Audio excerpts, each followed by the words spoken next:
Umapaw sa kasiyahan ang hatid na gift-giving activity at feeding program ng mga tauhan ng Regional Highway Patrol Unit 9 sa tulong at suporta ng mga miyembro ng Regional Advisory Group para sa 200 mga batang benepisyaryo na ginanap sa Barangay Mercedes, Zamboanga City.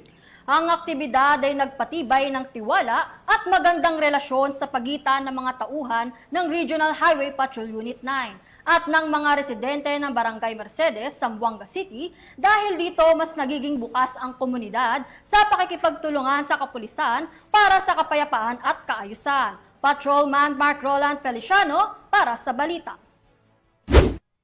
Nag-umapaw ang biyaya at pasasalamat sa isinagawang gift-giving at feeding program ng mga tauhan ng Regional Highway Patrol Unit 9 na pinangunahan mismo ng kanilang officer in charge na si Police Lieutenant Colonel Norlito A. Mata sa tulong at suporta ng mga miyembro ng Regional Advisory Group Regional Highway Patrol Unit 9 na ginanap sa Ascuna Gymnasium sa Barangay Mercedes, Zamboanga City nitong nakarang araw.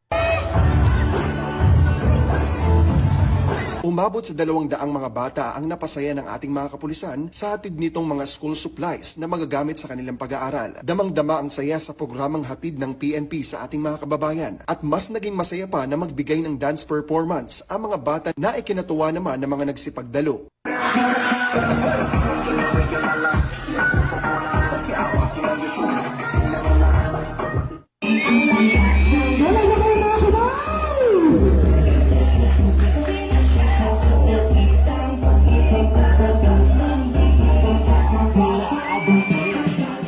Hindi maikakaila ang ngiti ng bawat isa sa nag-uumapaw na kaligayahan at pasasalamat ng ating mga kababayan sa mga kapulisan. Ito rin bahagi ng selebrasyon ng ika-38 Police Community Relations Month o PCR Month. We in the Regional Highway Patrol Unit 9, under the leadership of our HPG Director, Police Brigadier General Elias Armata, is very thankful to our Regional Advisory Group in heading our activities in reaching out program in relation to our 30th Police Community Relations Month celebration, wherein we are able to give different supplies to children in low-lying areas, as well as their foods and meals with the parents. In doing so, we are emphasizing that Highway Patrol Unit is not just confined to the work in the highways, but also we are gaining the hearts and minds of populace in going to the low-lying areas. Paghahatid ng serbisyong may puso at malasakit, yan ang dulot na dala ng bagong Pilipinas.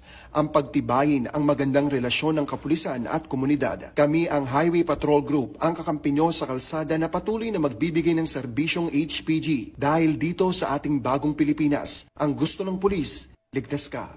At sa iba pang balitang serbisyong HPG, tumutok lamang sa aming YouTube channel at Facebook page na Police News Network.